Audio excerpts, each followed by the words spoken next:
I love Souls-likes, but I'm admittedly terrible at them. I love the story building and in-depth gameplay mechanics, but I can get easily frustrated trying to time my dodges just to get one hit that takes a sliver of health. However, it feels extremely rewarding when I finally beat that boss, but there's a lot of aggravation along the way. When developer From Software announced Elden Ring Nightreign, I knew I was going to have to play it.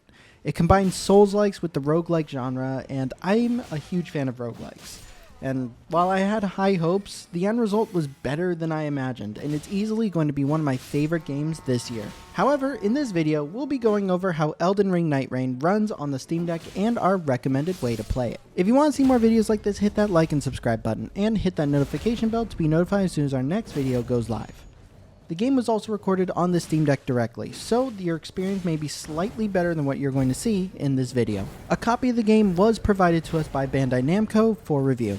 Thank you. Even though Elden Ring plays really well on the Steam Deck, I did have my worries for Nightreign. From Software does tend to miss some features on their PC ports for the Souls games, and I was worried that this would be no exception. Luckily, the system requirements are the same, so I was optimistic that it would run, and I'm happy to say it can. Nightreign can be played both alone and with 2 other people, and each gives a different bit of performance. Playing alone is better with the ability to hit close to 40 frames per second, and we could definitely hit higher graphical quality playing alone at 30 frames per second, or we could make some sacrifices to go to 40. Either way works, though I preferred aiming for 30 FPS here. Playing with 2 others, however, causes significantly more stress on the system and results in more drops, especially in open areas or when everyone is fighting together. Here, it's nearly impossible to consistently hit 40 frames per second or more on the lowest settings, so we can maintain a mix of low and medium quality settings to prevent it from dropping below 30. It's still very playable and looks solid, but there isn't much more we can do to push performance when playing with others. On the graphical side, the biggest issue I ran into with the visuals is anti-aliasing, which can look oddly blurry on some surfaces, with the most prevalent one coming from our character when standing still. Fixing this is easy and doesn't cost performance, but it also makes things look extremely sharp, which is terrible in the open world. In the end, I preferred keeping the blurriness with anti-aliasing on low instead of high, which keeps the open world looking much nicer. Regardless, it will be impossible to get a stable frame rate without any issues, because the game is missing 2 key settings on this PC port: in-game frame rate limits and VSync. Both of these can technically be done through the quick access menu thanks to SteamOS. However, it introduces input lag, and that's going to be extremely detrimental in games like Elden Ring Nightreign.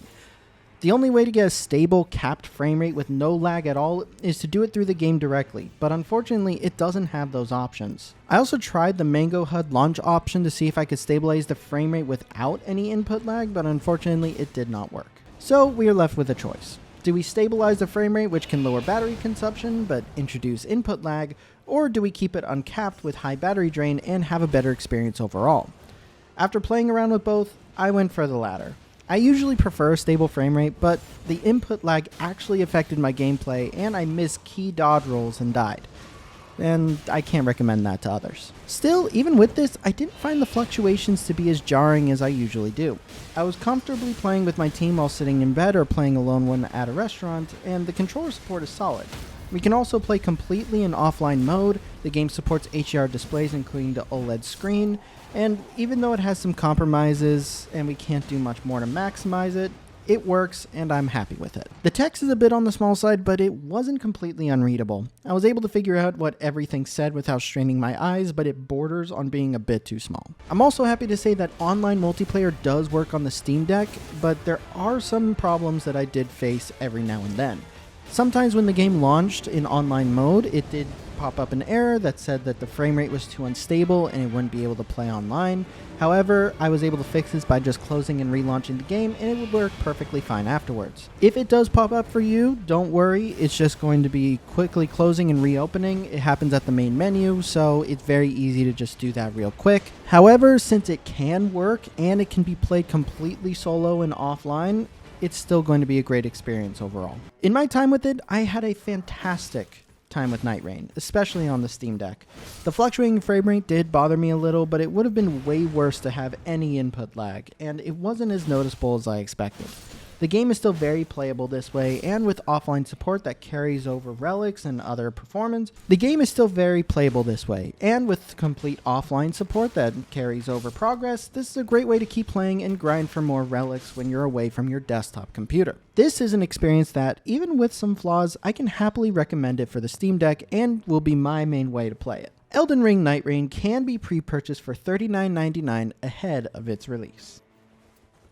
Thank you for watching. If you enjoyed this video, hit that like and subscribe button, and hit the notification bell to be notified as soon as our next video goes live. And a huge thank you to our patrons. You guys are awesome. See you next time.